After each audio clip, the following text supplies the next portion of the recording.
Assalamualaikum warahmatullahi wabarakatuh. Halo semuanya. Pada video kali ini, saya akan menjelaskan materi dalam mata kuliah manajemen investasi, yaitu analisis perusahaan. Ada beberapa poin yang akan dijelaskan dalam materi ini. Yang pertama adalah terkait dengan review tentang analisis perusahaan itu seperti apa sih. Kemudian yang kedua, EPS atau earning per share dan laporan keuangan perusahaan. Yang ketiga adalah price earning ratio atau PE, kemudian estimasi nilai intrinsik saham, dan poin yang terakhir yang akan dibahas adalah analisis perusahaan dengan menggunakan ringkasan laporan keuangan. Saya akan mulai penjelasan materi ini dengan overview terkait analisis perusahaan. Analisis perusahaan ini masuk dalam analisis fundamental, di mana analisis perusahaan itu merupakan tahap ketiga dari analisis fundamental, yaitu setelah analisis variabel ekonomi dan pasar, serta analisis industri ya, di mana materi analisis industri ini sudah saya jelaskan pada video sebelumnya. Dalam melakukan analisis perusahaan, akan berhubungan dengan dua pertanyaan ya. Yang pertama adalah saham-saham perusahaan manakah dalam industri yang terpilih itu yang paling menguntungkan bagi investor. Ya, jadi setelah terpilih industri tertentu, nah saham-saham yang ada dalam industri tertentu itu manakah saham yang paling menguntungkan investor? Atau pertanyaan berikutnya adalah saham-saham manakah yang undervalued hingga layak dibeli? Undervalued itu adalah nilai pasarnya itu lebih rendah ya daripada nilai intrinsik saham itu hingga layak dibeli. Dan saham-saham manakah yang overvalued hingga akan menguntungkan bagi investor untuk menjualnya? Analisis perusahaan sendiri bertujuan untuk mengetahui apakah saham satu perusahaan itu layak dijadikan sebagai pilihan investasi. Hasil dari analisis perusahaan harusnya dapat memberikan gambaran tentang nilai perusahaan itu sendiri, karakteristik internal, kualitas dan kinerja manajemen, serta bagaimana prospek perusahaan di masa yang akan.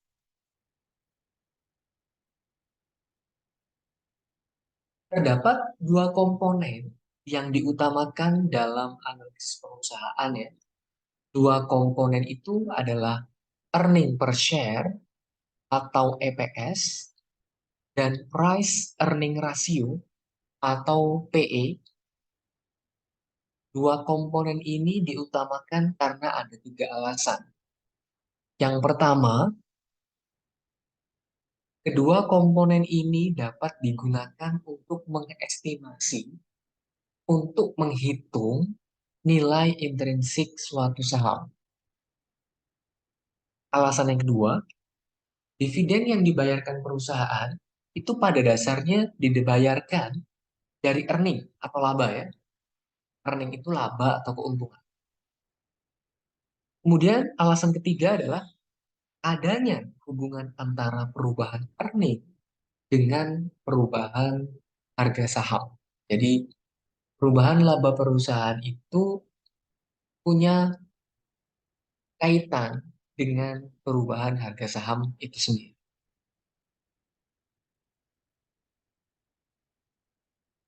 Earning per share atau EPS itu bisa kita dapatkan dengan membandingkan jumlah earning, dalam hal ini adalah laba bersih yang siap dibagikan ke pemegang saham dengan jumlah lembar saham perusahaan, ya. Jadi secara singkat EPS itu adalah kita bagi jumlah earning perusahaan pada satu periode dibagi dengan jumlah lembar saham perusahaan pada periode tersebut. Untuk investor sendiri, informasi EPS ini merupakan informasi yang dianggap paling mendasar dan bermanfaat karena dapat menggambarkan atau mencerminkan prospek earning perusahaan di masa depan. Informasi termasuk EPS dapat digunakan sebagai dasar penilaian perusahaan. Ya, informasi itu adalah laporan keuangan perusahaan.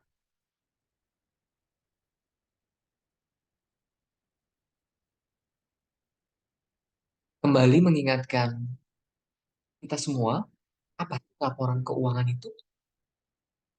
Laporan keuangan itu merupakan informasi akuntansi yang menggambarkan seberapa besar kekayaan perusahaan, seberapa besar penghasilan yang diperoleh perusahaan, serta transaksi-transaksi ekonomi apa saja yang telah dilakukan perusahaan yang dapat mempengaruhi kekayaan dan penghasilan perusahaan. Seperti yang kita kenal ya, setidaknya ada 3 laporan utama dalam laporan keuangan, yaitu neraca atau saat ini kita kenal dengan laporan posisi keuangan. Yang kedua adalah laporan rugi laba. Ketiga adalah laporan aliran kas atau kita kenal dengan laporan arus kas. Ya, keempat biasanya juga kita kenal laporan perubahan ekuitas ya. Tapi yang paling utama adalah 3 laporan ini yang perlu kita pahami informasinya. Saya awali dengan jenis laporan keuangan yang pertama, yaitu adalah neraca.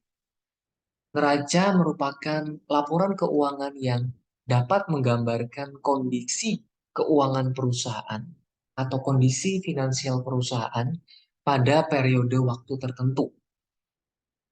Neraca itu bisa memberikan gambaran terkait berapa sih besarnya aktiva atau aset perusahaan, kewajiban atau liabilitas perusahaan, dan juga ekuitas perusahaan ya pada satu periode akuntansi tertentu. Penyusunan pos-pos atau akun-akun yang terdapat dalam neraca itu berdasarkan urutan likuiditas ya.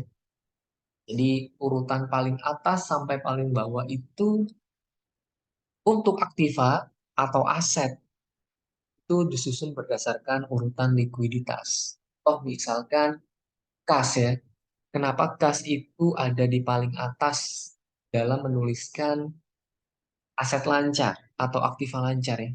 Karena kas itu merupakan aset lancar yang paling liquid, artinya yang paling mudah dicairkan menjadi uang tunai. Demikian juga untuk pasiva, yang paling atas itu adalah yang jangka waktu jatuh temponya ya. Jadi misalkan paling atas itu biasanya adalah liabilitas jangka pendek atau hutang jangka pendek atau hutang lancar ya. Jadi yang Utang yang jatuh temponya pendek itu dituliskan di paling atas. Jadi ada filosofi ya, pada saat kita menuliskan pos-pos atau akun-akun dalam neraca itu, baik di sisi aktiva ataupun pasif. Laporan posisi keuangan disebut sebagai neraca karena antara aktiva dengan pasiva ya, kalau aktiva itu di sisi sebelah kiri neraca, sedangkan pasiva itu di sebelah kanan neraca, yang isinya adalah kewajiban dan ekuitas. Sisi aktiva dan pasiva pada sebuah neraca itu harus dalam posisi seimbang atau balance ya. Jadi kalau aktivanya itu nilainya 1 miliar, maka di sebelah kanan neraca pasiva itu juga jumlah pasifanya harus 1 miliar. Jadi harus balance atau seimbang.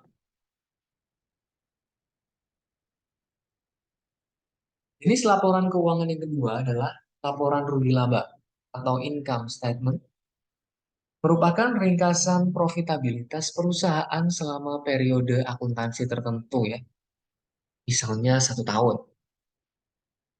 Laporan laba rugi atau laporan rugi laba ini dapat menunjukkan penghasilan yang diperoleh perusahaan dalam satu periode, termasuk biayanya, biaya-biaya apa yang dikeluarkan pada satu periode, serta elemen-elemen lain pembentuk laba.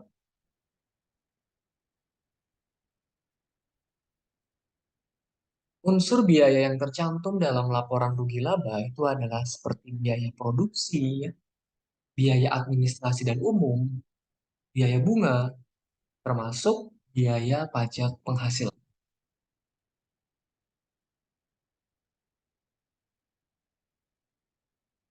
Jenis laporan keuangan yang ketiga yaitu laporan arus kas. Laporan ini merupakan laporan yang memuat aliran kas atau arus kas yang berasal dari tiga sumber aktivitas perusahaan ya. Yang pertama adalah aktivitas operasi perusahaan. Yang kedua adalah aktivitas investasi. Dan ketiga adalah aktivitas finansial perusahaan. Di mana masing-masing dari tiga sumber aktivitas ini itu terdapat pemecahan ya, atau dikelompokkan berdasarkan mana yang arus kas masuk atau cash inflow dan mana transaksi-transaksi yang masuk dalam arus kas keluar atau cash outflow. Ada dua perbedaan antara laporan arus kas dengan laporan rugi laba dan neraca perusahaan ya. Perbedaan yang pertama, neraca dan laporan rugi laba itu disusun berdasarkan metode accrual akuntansi. Ya, jadi setiap transaksi bisa diakui nilainya tanpa harus menunggu eh, pencairan uang dari hasil transaksi itu ya. Sedangkan laporan arus kas hanya mencatat transaksi yang menyebabkan aliran kas secara nyata. Jadi kalau laporan arus kas itu dicatat berdasarkan uang yang diterima ya dari transaksi itu. Jadi uang yang betul diterima secara nyata pada sebuah transaksi. Yang kedua, perbedaan kedua adalah laporan rugi laba memasukkan pos depresiasi atau penyusutan untuk menghaluskan ya pengeluaran modal yang terlalu besar dalam laporan rugi laba.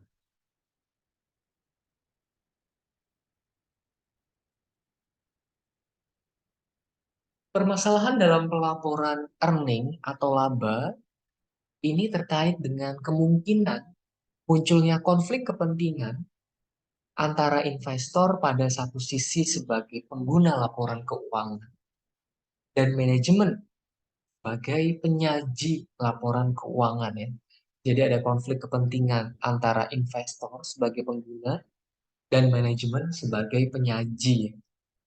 Karena bisa jadi angka-angka yang dilaporkan dalam laporan keuangan itu sesuai dengan kondisi real perusahaan ataupun tidak sesuai dengan kondisi yang sebenarnya. Ya, itu tentu bergantung pada manajemen perusahaan ya sebagai penyaji. Nah, cara mengurangi konflik kepentingan ini bisa dilakukan dengan misalkan yang pertama adalah pentingnya peran prinsip-prinsip dan kode etik akuntansi ya. Jadi yang namanya manajemen harusnya dia melaporkan informasi keuangan apa adanya ya, yang bisa mencerminkan kondisi real atau kondisi nyata pada perusahaan itu. Cara yang kedua adalah dengan menggunakan tenaga auditor eksternal yang netral ya. Misalkan di Indonesia akan ditunjuk auditor berasal dari kantor akuntan publik Big Four ya, KAP Big Four yang punya reputasi bagus ya, sehingga mereka bisa mendisiplinkan manajer untuk melaporkan angka-angka dalam laporan keuangan sesuai dengan kondisi realnya. Kelemahan laporan keuangan yang lainnya itu adalah karena laporan keuangan tersebut dibuat di akhir periode, pada umumnya tahunan, maka hal itu hanya menggambarkan kondisi perusahaan pada saat laporan dibuat, ya, dan tidak mampu menggambarkan kondisi perusahaan yang terkini.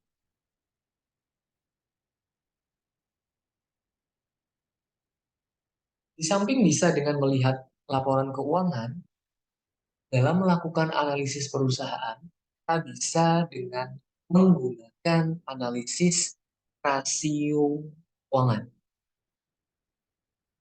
Indikator penting untuk melihat prospek perusahaan di masa depan adalah pertumbuhan profitabilitas perusahaan ya. Setidaknya ada dua rasio profitabilitas utama yang bisa digunakan dalam melakukan analisis perusahaan, yaitu return on equity atau ROE dan return on assets atau ROA. Dua rasio profitabilitas ini yang umum digunakan pada saat melakukan analisis profitabilitas. Bagaimana cara mengukur ROE dan ROA? Yang pertama, return on equity atau ROE. Rasio ini digunakan untuk menggambarkan sejauh mana kemampuan perusahaan menghasilkan laba yang dapat diperoleh pemegang saham. Secara matematis, rumus dari ROE adalah laba bersih setelah bunga dan pajak, yang kita kenal dengan EAT ya, earnings after tax, dibagi dengan jumlah modal sendiri atau jumlah ekuitas ya. Yang kedua, return on assets atau ROA bisa menggambarkan sejauh mana kemampuan aset-aset perusahaan itu dapat menghasilkan laba. Secara matematis, rumus dari ROA adalah laba bersih setelah bunga dan pajak dibagi dengan jumlah aset perusahaan. Informasi EPS suatu perusahaan menunjukkan besarnya laba bersih perusahaan yang siap dibagikan ke semua pemegang saham perusahaan. Secara matematis, rumus untuk menghitung EPS adalah laba bersih setelah bunga dan pajak dibagi dengan jumlah saham yang beredar. Kita juga bisa menghitung EPS perusahaan dengan rumus seperti ini. Misalkan yang pertama adalah EPS juga bisa dihitung dengan cara mengalikan ROE dengan jumlah modal sendiri dibagi dengan jumlah saham beredar. Atau kalau misalkan kita bedah, ROE itu adalah laba bersih setelah bunga dan pajak dibagi dengan jumlah modal sendiri kali dengan jumlah modal sendiri dibagi dengan jumlah saham beredar ya.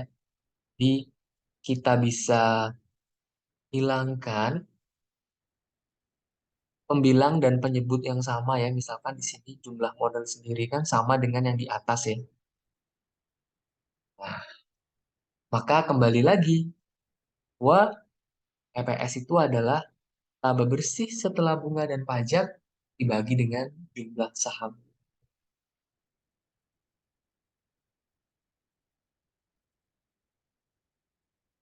Komponen penting yang kedua ya setelah EPS adalah informasi PER atau price earning ratio atau earning multiplier, mengindikasikan besarnya rupiah yang harus dibayarkan investor untuk memperoleh 1 rupiah earning perusahaan. Rumus untuk menghitung PER adalah ya, di sini adalah EPS sama dengan D1 dibagi E1 dibagi dengan K dikurangi G.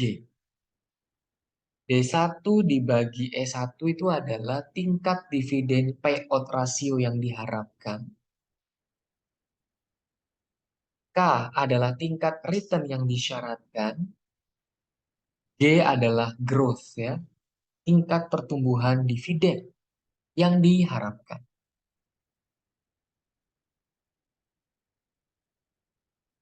Ya, ini harusnya EPS ini diganti dengan PER ya. Ini harusnya adalah PER, bukan EPS. Price Earning Ratio.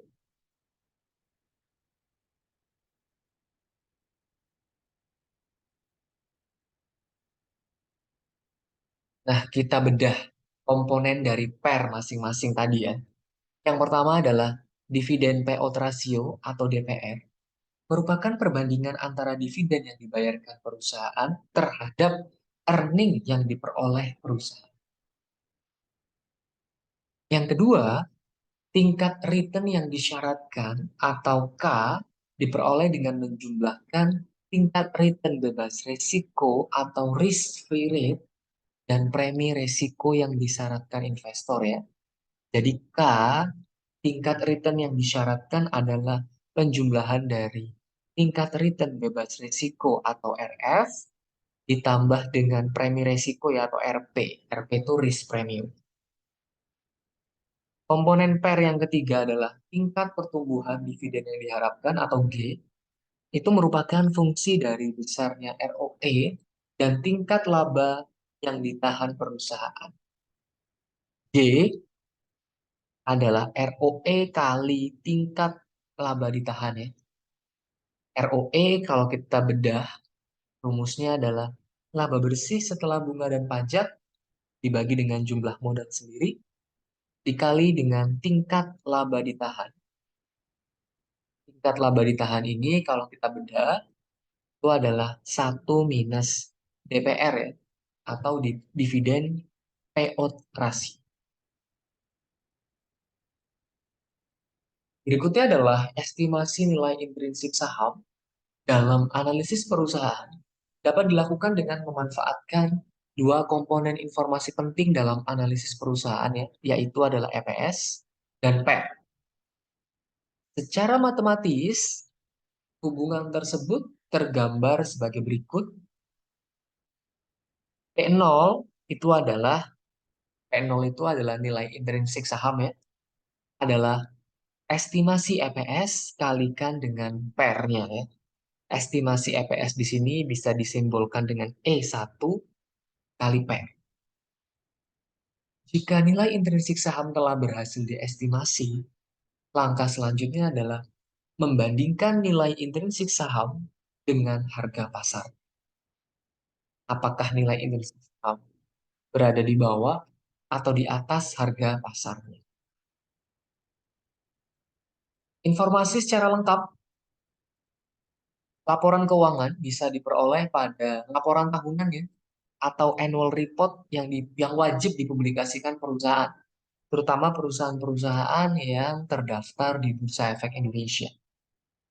Ya, Karena perusahaan TBK itu wajib melaporkan laporan tahunan setiap tahunnya ya. Itu salah satunya isi dari laporan tahunan adalah laporan keuangan perusahaan pada tahun tertentu. Sumber-sumber lain yang umumnya menyajikan laporan keuangan perusahaan dengan format yang lebih ringkas ya, itu bisa kita dapatkan dari ICMD atau Indonesian Capital Market Directory yang diterbitkan oleh Institute for Economics and Financial Research atau HFID.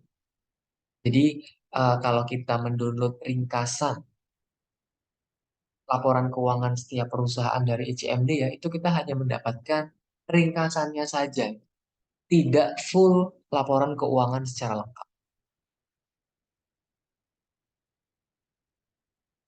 Demikian penjelasan materi yang dapat saya sampaikan terkait dengan analisis perusahaan. Semoga materi ini bisa bermanfaat. Wassalamualaikum warahmatullahi wabarakatuh.